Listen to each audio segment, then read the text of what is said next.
Hey, good morning to everybody. Happy Thursday. It's Daryl here. It's bright and freaking early, man. It's 3 a.m. here in Connecticut on the East Coast. Okay, truth be told, I'm actually doing this video Wednesday morning later after I did the initial video about, I believe I know I can answer the question of what these mysterious drones are. I have a little more I want to add, and I really want to emphasize this too. It appears that there's getting a lot of views on this video that I just made, and I kind of want to expound on it a little further. And I really want to say that it's not clickbait or anything like that. I really truly do believe that this is more than likely a good portion of these drones are probably people looking at Christmas lights. The more I thought about this, the more sense it made. Let me start off the video with this. Have you guys ever heard of I guess it's probably called the philosophical principle, Occam's razor? It states that it's just a philosophical kind of principle. I don't believe it's got to do with physics, but it's more of a philosophical kind of thing. That it basically it states that the simplest answer is more than likely is the correct answer. When you're looking for, when you have a dilemma, when you have a question you're trying to solve, the simplest answer, I don't want to say the most obvious, but the simplest answer is more than likely the correct answer. And I started thinking about back when I was a teenager. We used to pack all of us into like four of us guys into a car, like a 77 Mustang or my 73 Formula Firebird, and we would all light up the doobies and pass them around, and we would go to certain neighborhoods, like around Christmas time. The car would be filled with smoke, and we'd have some tunes on, probably Judas Priest or I don't know what else we were listening to back then, Aerosmith. And we would go to certain neighborhoods where there'd be lines of cars going through these neighborhoods. There was one particular neighborhood in Wolcott, Connecticut, I still remember, that just had a spectacular Christmas light display every year. And then the neighbors started doing big displays. And then they actually put these like donation cans out near the road, because every night there would be lines of cars going through the neighborhood. People would come from all of the towns all around and drive through the neighborhood all night looking at these lights, and they would put out donation boxes or donation cans so they could give food to the needy or donate money. So it became a big thing, and this is something we used to do back in the mid 80s, let's say. So I thought about this though. This is a great way to look at Christmas lights. If I am correct, if these drones are looking at Christmas lights, you go up. And like I said, back in the old days, we would word of mouth. We would get, word of mouth where a good, big Christmas display would be. But you take that drone up and you could see exactly for miles, the lights, from Christmas displays. You could see exactly where the big displays are. And you could just fly right over, fly down, look at this, record it. Your whole family could watch it. It beats sitting in a cold car. Well, I mean, back when we were in high school, and like I said, we were all lighting up, there was extracurricular activities going on that made it kind of more entertaining back in that day. I want to emphasize, too, I've been clean and sober for over 18 years, and I do not condone or glorify drug use, but that's what we used to do. Let me say this now. It's kind of this whole thing is kind of still playing out. This whole drone thing is still playing out, and that's why I'm doing this video too. I actually saw a post. Let me talk about this next. I saw a post. There's when you're on Facebook, there's certain groups where you could talk, like this town talks or that town talks, the town you're from, and they talk about what's going on in the town. And the town that I live in here, Bristol, I saw a lot of posts about these drones, and I see a lot of comments about people saying, let's shoot them down, with Trump actually saying this.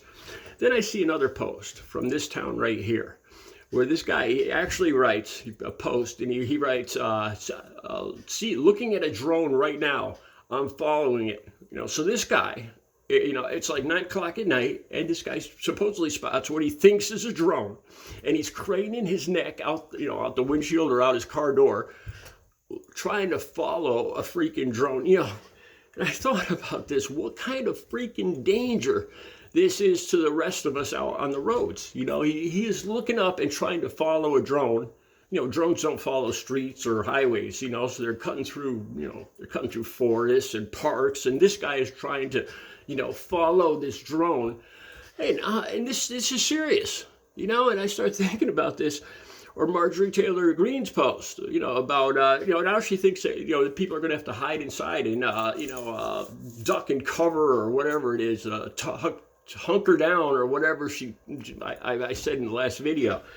And I fear these people, these people that are just going off about these drones. I fear them more than I fear aliens or government conspiracies or government cover-ups or whatever. These people driving around trying to follow drones or, it's crazy. I thought more about this too. And us as a society, like I said in the last video, I talked about Colorado and the Venezuelan gangs, and I talked about the Haitian immigrants and the pets and the Hells Angels, and now this drone thing. And what I'm seeing is it's like these people don't even stop to think, that this whole theory that they were just freaking out about, it was wrong. They don't stop and try to consider the consequences of what they said or retrospect about that, about the last thing that they were freaking out about.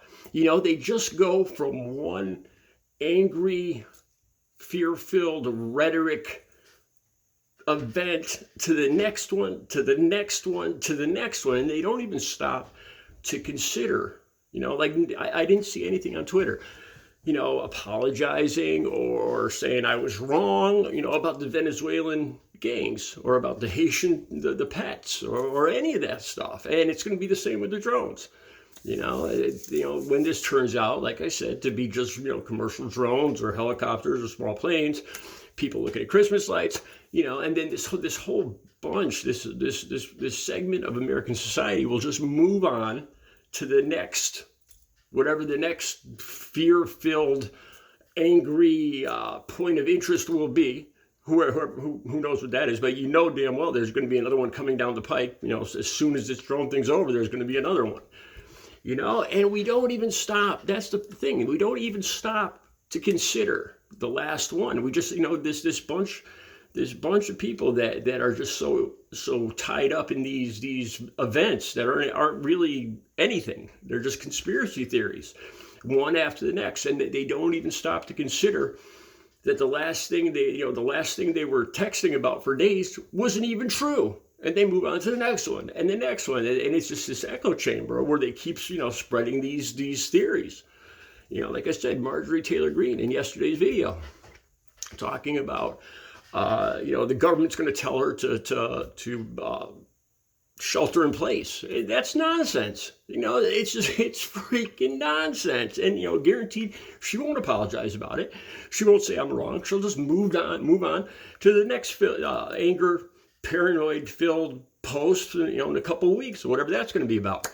Okay, the next thing I saw too is on the news, and it was about bomb shelters. And they were talking about the drones and how people are all scared of the drones, and now there's actually conspiracy theories about these drones sniffing out dirty bombs or something like that. So on the news, I see something about they kind of start talking about how this same group of right-wing Trump supporting people are fearful of nuclear war. So now bomb shelters, like from back in the 50s, are actually selling like crazy right now. And these companies that build these bomb shelters, some of them are made from like the storage containers, the containers that come overseas, those big metal containers. And they were interviewing this company saying, we expect our sales to go through the roof over, from now till 2030.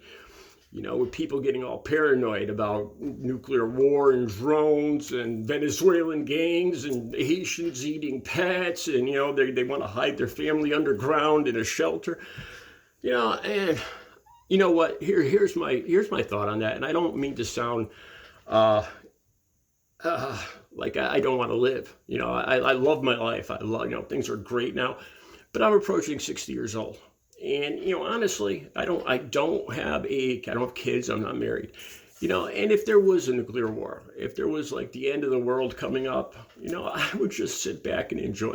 I would just sit back and let it happen.